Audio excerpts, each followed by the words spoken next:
Hello and welcome to Tiggy Talks. Today we have For the Culture STL joining us at the table. Welcome! Thank Ohun you. Ashe! Yes. Yes, thank you so much for joining Of course, us. I'm honored to be here. Oh my goodness, this is such a special episode because we are in June and this will be airing for Juneteenth. Come on. And as we say, I'm black every day, but extra black. Okay. Blackity black today. Yep. So, Ohun, please Yes. tell us, For the Culture STL. Mhm. I know it goes beyond STL, but give us the background. How did you come up with this idea? So, to back up a little bit, I've been in activism realm since 2014 with Mike Brown Jr. At that time, I served more in like a media space. My background is media, so I just wanted to be there to capture like the protests and the meetings and all of those things because back then I was really, really shy and I really was insecure, so I didn't really feel like I had a voice. So after some time in those protests, and then we had another round of protests in 2017 over the Jason Stockley protest. And at that time, I really started finding my voice a little bit more. I started with organizing, and it was just this time where I felt like I really got radicalized. Mm. And as the protests for that season started to kind of dwindle down, I saw all of my comrades going into these other spaces, political spaces, starting their own organizations, just doing all of these things. And I knew I wanted to do something. But I just knew politics wasn't me. So I was like, that's not the realm for me. But I had always had this love for like black owned. And it was this narrative going on in that 2017, 2018 time frame where we didn't have black owned things. We didn't have events going on. I'm like, yes, we do. So I used to go around and record things and like post it on my Facebook and Instagram. And I was like, I guess it would be nice to have like a centralized location where we can post about events going on, where we can have a directory of black owned businesses. So in 2018, we launched For the Culture STL. This is actually our 5th year. Wow. Yes, celebrating our 5th year, Happy starting birthday, in April. anniversary. Yes, thank you. You know all about it, winner. Yes, and it has grown so much in these 5 years. That is amazing. So I'm definitely going to dive deeper into it, but I know you mentioned the Mike Brown, and everyone I know has heard of that. Inform us about this Jason Stockley. What happened there? So in 2011, there was a guy named Anthony Lamar Smith that was killed by an officer named Jason Stockley in St. Louis. Okay. They chased him down, and on the their body cam and their radio, you hear him saying, "I'm gonna kill that mother effer." And in less than 90 seconds, he killed Anthony Lamar Smith. So 2011, 2017 is a big time jump, and it was, but in 2017, they were trying to indict Jason Stockley for that murder. Unfortunately, we knew, especially in that time, it was not going to happen.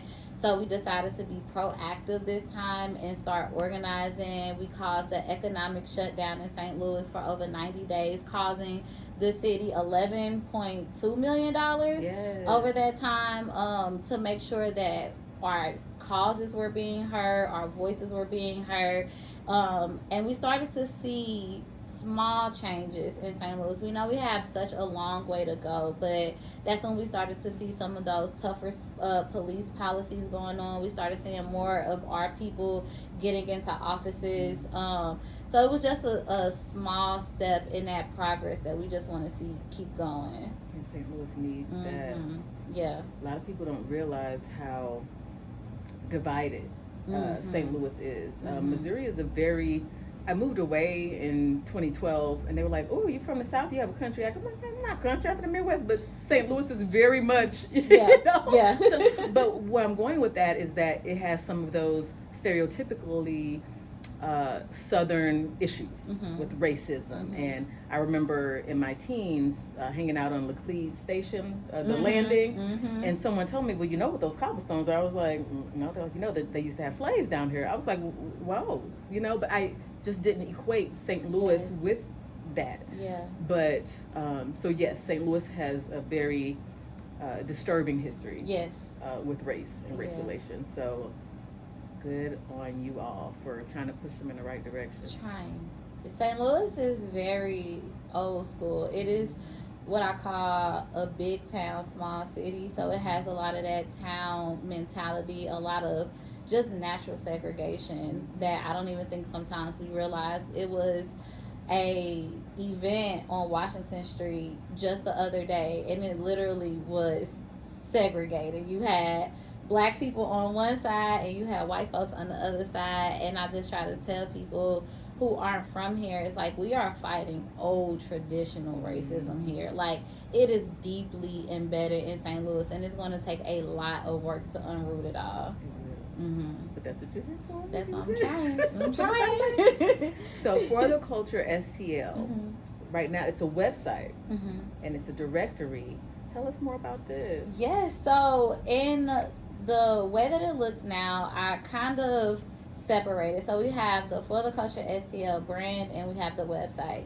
So on the website, we have a directory that is over 500 black-owned businesses in the St. Louis region. We count small businesses, big businesses, online businesses, businesses with brick and mortar, because all of them matter and deserve attention and light. We have an event calendar that I have not kept updated, I have to admit, but those, when it is updated, it is filled with events either by us or safe for us to attend, because our safety, again, in St. Louis matters. And then we also do a biannual catalog. So we do a spring, summer catalog and a holiday catalog. The catalog lists businesses from all over the world. We've had businesses that are in Africa that had coffee from the motherland, like on there. That one is accessible to anybody that basically can ship products anywhere. So it's just like a digital catalog. Nice. Yes. Well, first I want to clarify, for us, we're talking about this is for safe spaces for black people. Mm-hmm. I like that we're talking more about this because I feel like years ago, I want to say, I feel like there's been spurts of black pride. Mm-hmm. Yes. You had it in the 70s, right? Mm-hmm. And then there was a time where it's like it wasn't, I guess, as cool as you know, as some people say, to be black. You know, you may try to hide this when the code switching came in, and I won't say that's when it came in, but you know, people were code switching and things.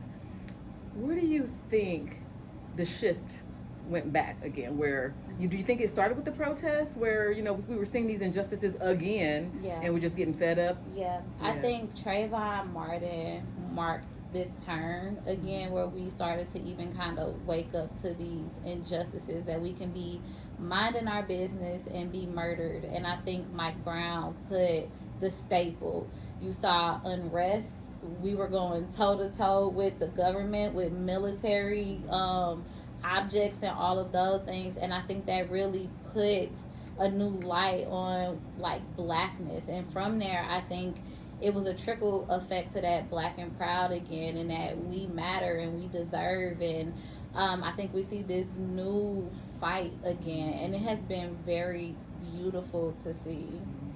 I love the camaraderie, because we always see so many other cultures, and I don't want to use the term sticking together, but supporting each other. Whether it's Chinatown or just all cultures, they have these, and they will support each other in their businesses and things. But I've known,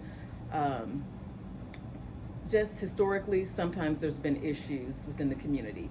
But again, there also wasn't a resource like yours, right? So thank you for being that resource for the community, so that we can all see, okay, this is where I can go to support and let people know that how powerful the black dollar is. Because like you said, what do? We shut down and caused the city how many million? Yes, so they need to know. Yeah. And I feel like they are. I feel like that maybe even nationwide, it's small steps, but even we have like our Black Little Mermaid and things like this. It's like, who would have thought? You know, even when my daughter was little, of a Black Little Mermaid. So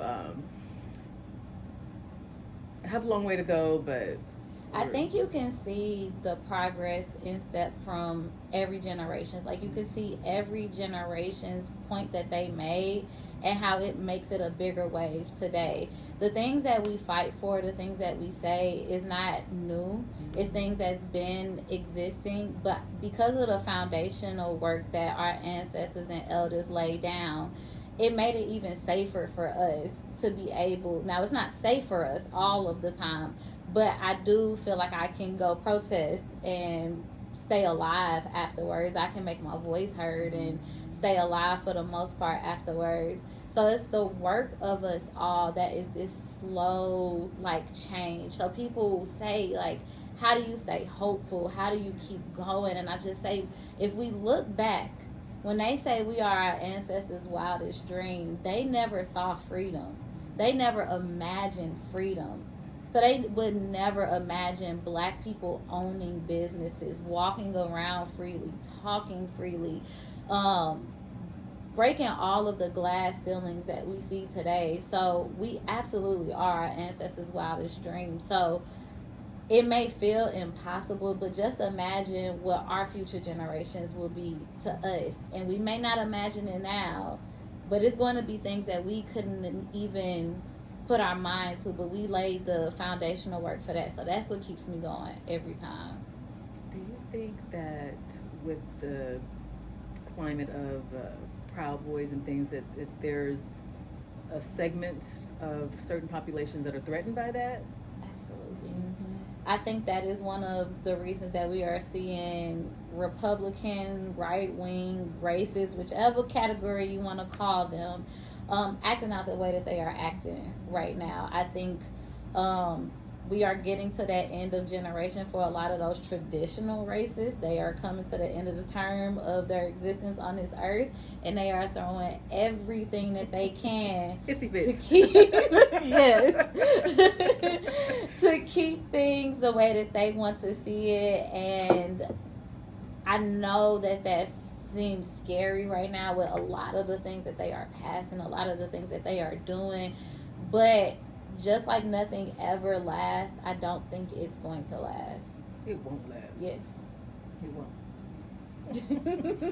How important do you think it is for us to have those white allies in the struggle, in the fight? We can talk transparently, right? 100%, please. So my view on allyship has changed a lot in the years. I think it is absolutely important, but I think it's absolutely important to have real allies. And the type of work I think that white folk or other folk outside the community need to do to be a true ally takes a lot. Like, that is really deconstructing your view in this world, your privilege in this world, and taking a stance against who you are. And I think that's a lot harder than a lot of allies may admit to. And my view has slightly changed because of the work and protests that I've done, and allies that may have caused more harm than help in certain situations. So I think allyship is super important, but I think if you want to use that term for yourself, you have to actually be that. And follow through. Yes. What's an example of causing more harm? So in 2020, when we saw another massive uprise around Breonna Taylor, George Floyd, Ahmaud Arbery, you saw protests happening everywhere. And just for an example, in St. Louis, we had like 4 different organizations that were doing activism and protest work. We had some people who called themselves allies going in between organizations that are black-led, spreading rumors, because either they didn't feel like they got the respect they felt like they deserved as allies, or they didn't like the organizers of the organization, and it caused the movement to stop here. So they pretty much made the focus on themselves, is what it sounded like, instead of the cause. Yes. Well, that's not what an ally is. Yeah. So, right. Yeah. Yeah, so I feel like sometimes people end up on a bandwagon, which is unfortunate. But I feel like eventually it's easy to weed those people out in the line of fire, like literal fire. Yeah. I'm going to shout out one person who I've known since high school, Miss Brandy Huffman. I forgot your married name, girl. I'm sorry. But little, I don't know if she's even 5 feet, blonde, blue eyes, but a firecracker for the cause. I mean, a true ally, and she was out there with her little kids on the front lines. I wasn't even in St. Louis, but and she wasn't posting it herself. She's not that type of person, but someone else had put a picture in. I was like, just thank you. Yes. Thank you for those. So true allies are what is needed to help us move the cause further. Yeah.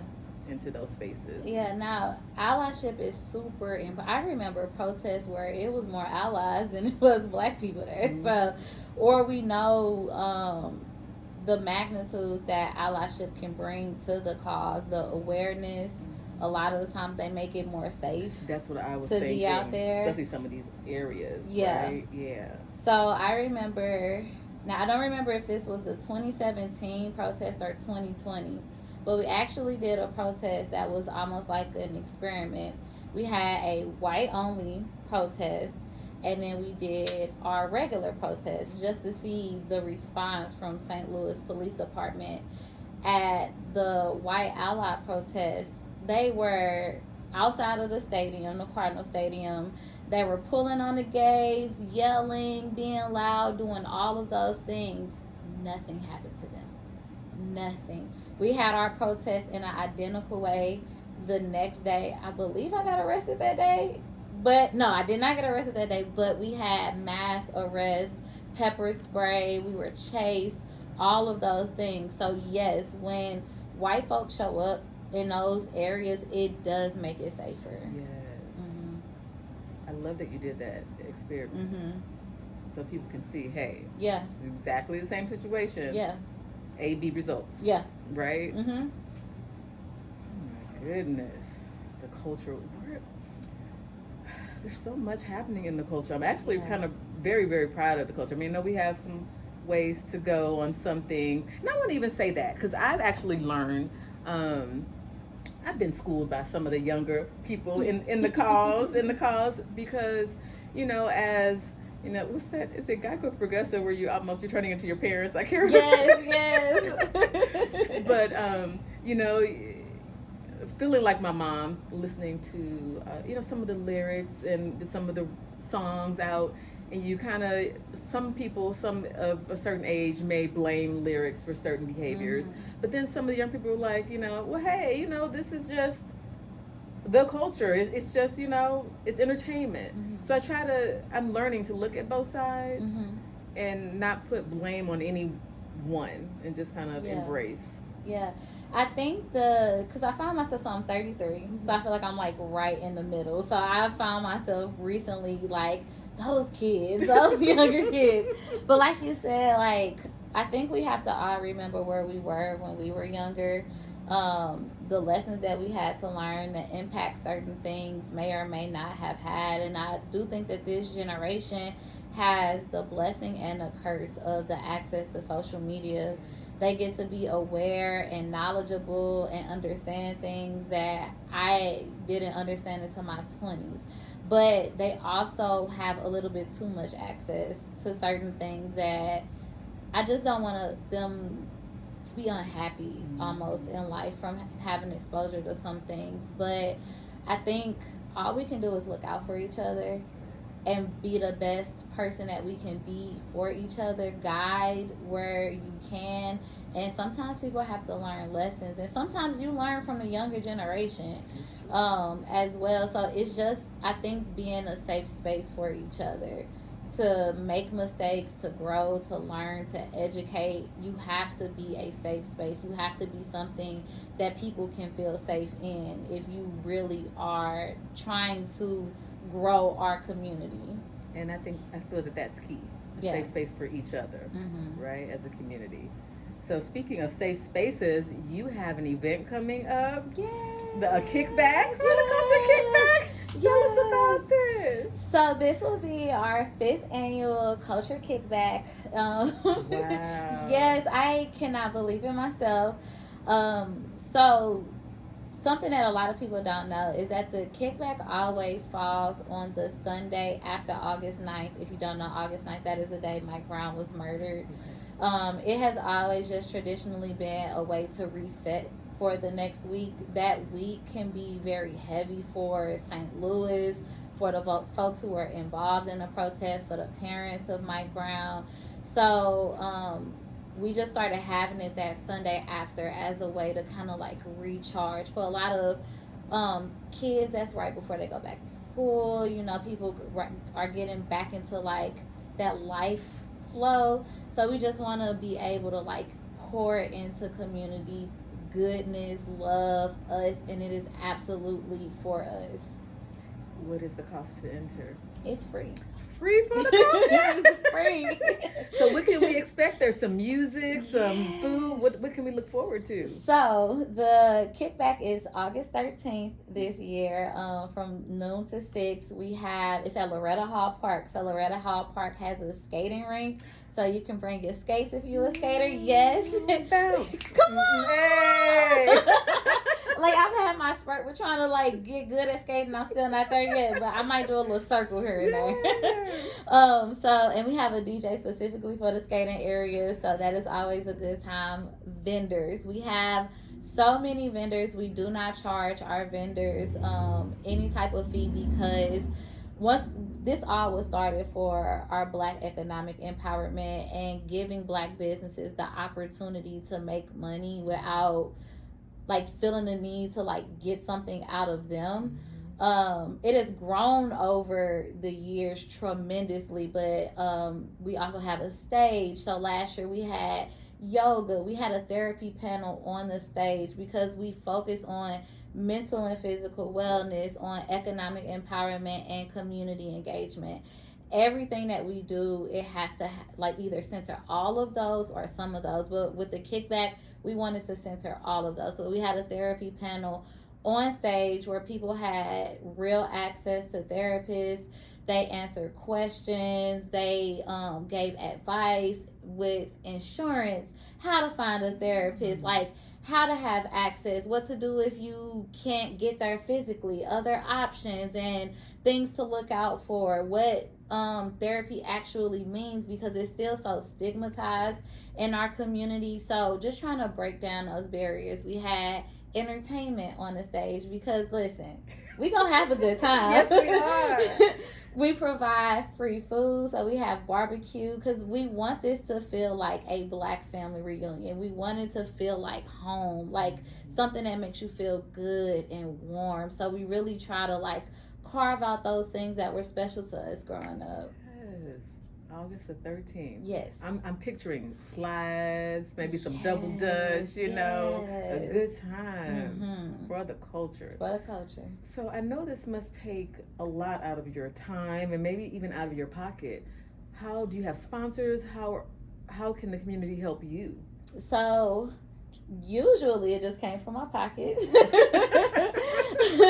Last year, luckily my full-time job offers a fellowship where you get 3 months off of work and a stipend to make things happen.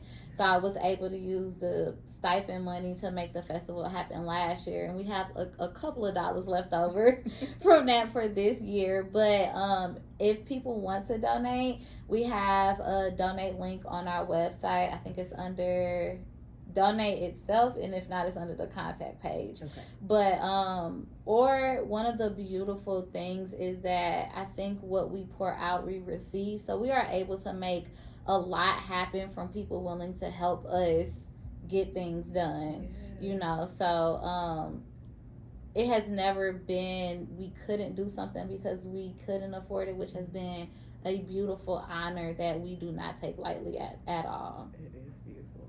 And it's beautiful that you are keeping it for the culture and not trying to capitalize as so many others might try to do. Yeah. And I understand sometimes you have to, you know, some people have to, but it's just a beautiful thing that you found a way not to do that at this time. Yeah. And even if you do in the future, it's okay, but no, I definitely get it. I think it is a thin line, and which makes it difficult for me, especially because I want to be as morally sound. Like, I want people to be able to trust For the Culture STL like 100%. So it is a line to teeter on when it comes to like financial things, because like, yes, we need finances to get things done, but also I don't ever want the community to feel exploited in any way. So I think as long as you stay in tune, and I always try to stay in tune, I pray to the ancestors every single day, keep me humble, keep me grounded, keep me guided, and protected, so that we can do this work. I don't want to have to focus on the negative things and all of that. I just want to do the work for our community. And you shall have everything you need to do so, Ashe. Thank you. Thank you. I'm going to go ahead and plug our favorite candle maker, Lit Live Creations. This is an Ashe candle. I brought it out just for Ohun Ashe. Doesn't it smell delicious? Did you smell that one? Oh my goodness. Right? That smells so fresh. I know, right? That was live reaction. No, for real. I'm like, hold on, let me get one of these. Yes. So I'm still thinking about the website because I actually haven't even fully looked. I've like kind of touched on a little bit, but not really dove into it. So can you go by category, like clothes, food? Yes. You can just... Yes, yeah. So we try to make this as comprehensive as possible, making it as easy to navigate as possible. So the directory is literally listed out in any category that you need. If you're looking for food, we have a food tab. If you're looking for attorneys, we have the legal services. Okay. We have, we touch every single part that you may need. Traditionally, I feel like when we say support Black owned, that looks like food and apparel. Right. But we try to step outside of that. We have skilled labor. So if you're looking for a contractor of some sort, that's on there. We have a mental health section. So if you're looking for your therapist, a doctor, dentist, like we try to have everything. Media.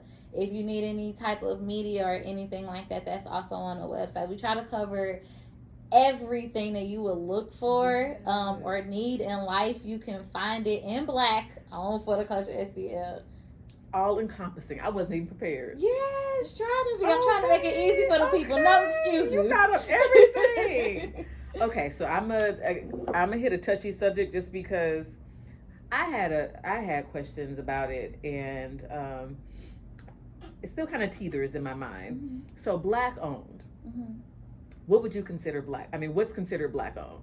For instance, and I'm gonna go ahead and throw it out there. Let's say, and I can see like a couple, white, Black. Okay, yes, Black owned. Mm-hmm.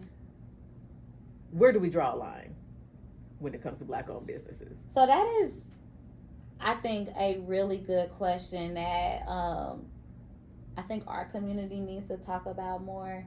So transparently with For the Culture, if someone is in ownership and is Black, we will count it because we highlight everyone already with Blackness. So it's not like we give any special anything or like it's closed off to a certain amount of people or anything. So I just feel like we have the liberty to be able to, like, if you Black and you got a piece in this, I want your Blackness to feel visible, right? Yes. I don't want it to be subtracted because out of 3 owners, 1 is Black, so it's only 30. Because I do see, and I definitely understand, but a lot of organizations that work with Black businesses have to have 51% like Black ownership. And I get it when we talk about like tangible financial resources and things like that. That's where I've seen that too. Yes. Mm-hmm. So it's like, I absolutely understand that. We want to get that into those like businesses that have no other representation but Black as much as possible. Yes. So I absolutely understand that. But I think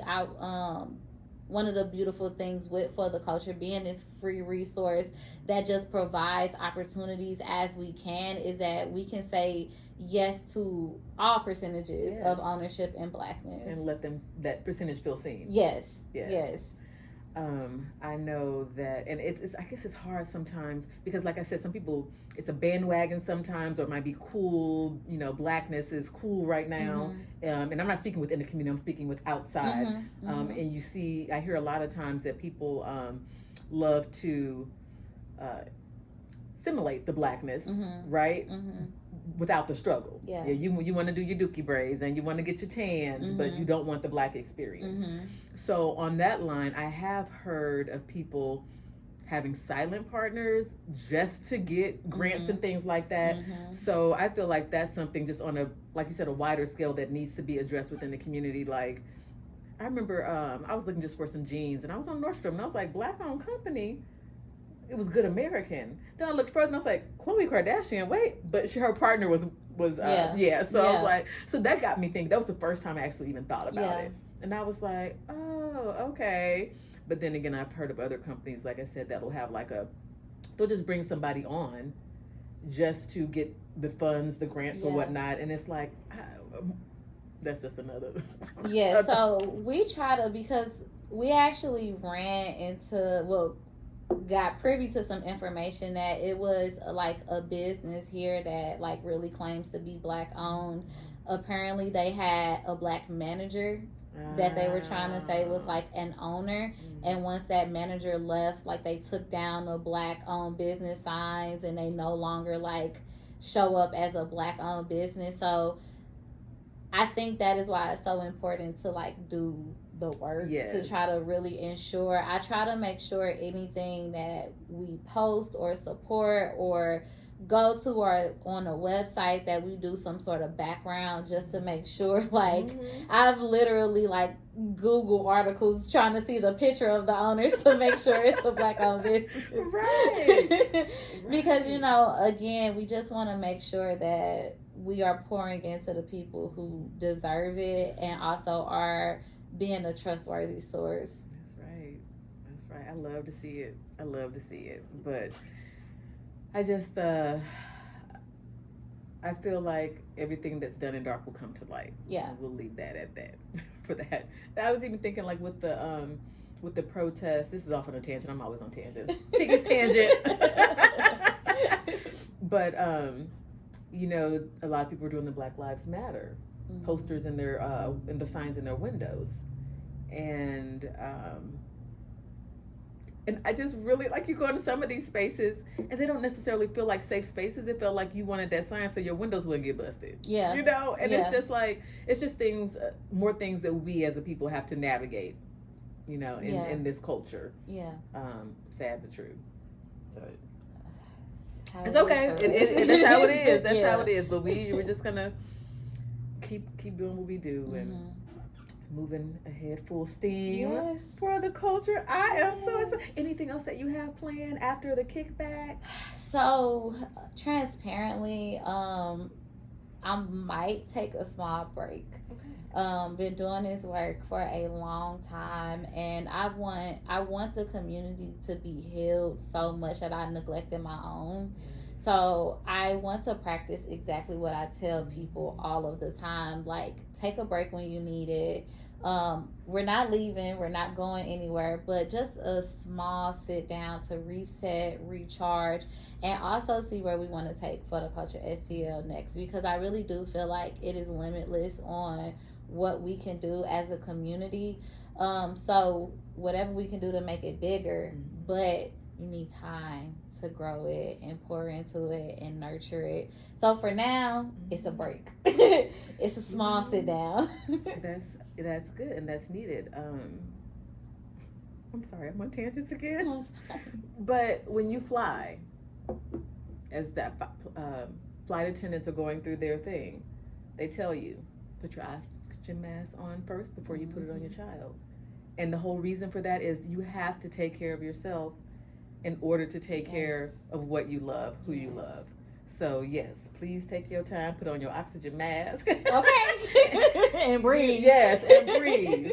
And then come back when you're ready. Yes. And we'll be here. Yes. Yes. So that means we need to go out with a bang on the 13th of August. And that is why the 13th of August is going to be bigger and better than any year. More vendors, more just entertainment, more everything. This is not a kickback you want to miss. Oh, you heard it. Don't miss it, y'all. I am excited. Yes. Oh my goodness. Ohun Ashe. Before I sign off, I know that Ashe is more like a, when I heard it growing up, it felt like a thank you, can you tell us the meaning of Ohun and Ashe? So, this is a name that I gave myself back in 2018, actually, before For the Culture launched, when I was just going in this entire transitional period, and it took me a very long time to find a name that fit me. I felt like the name that I was given at birth is me, but it's not who I'm becoming and what I exude. So Ohun is from a Yoruba tribe, and it actually means the voice. So come through. yes, Okay. and it's an action word. And if you remember, I was saying that I was very hesitant with my voice in the beginning. I would not speak. I would not say too much, but as I started growing, I realized people were hearing me and that what I said meant something and it mattered. And then Ashe is like an amen to me, to be. So if you have the action of speaking, then whatever you want will be. So So what is the correct way to say it? Is it Ohun or a? So you can kind of go either way with Okay. it, because so when I looked it up, it was like Yoruba learned or had some like dialect, so it can go between Ohun or Ohun depending on like who's saying it. But yeah, so because I was trying to study, I was like, I want to be respectful as possible. But it just, felt like me. Like when I hear other people say Ohun or Ohun, it just, I know I'm being called, and it was me, and that's not what I was feeling from the name that I had at birth. Even though it is a version of me, it just is not the person that I've grown into. So Tiggy's tangent. My children, when they were born, we had African naming ceremonies, and so we don't name the children for we pick a name. We meet the child 1st. So I know American tradition is to just, we gonna let's think of a name with a J or something like that, right? But I met my child first. I looked at my child. I felt my child's energy. I hugged on them. I loved them, and then I chose a name, and the meaning behind it was whatever I call them. I'm continuously reiterating, this is who you are. Every time you hear that. And then you present it to the community on the 7th day. So my point of mentioning that, so I named my son Nkosi. My daughter's Halima. But so whenever we say Ohun, we're steadily reminding you, girl, don't you lose that voice. So yes, good for you. Yes, you pick a name that works for you, that who is who you are and who you're meant to be. I'm proud of you, girl. Oh my goodness. So Ohun Ashe with For the Culture STL, but again beyond, because you can get stuff all the way from the motherland if you need to. Please follow her on social media, sign up for her website. If you can donate and help this sister do what she is doing for the community. She is a force and a blessing to us here and all around. Thank you. Ashe. Thank you so much for joining us on Tiggy Talks. See you next time. Ciao for now.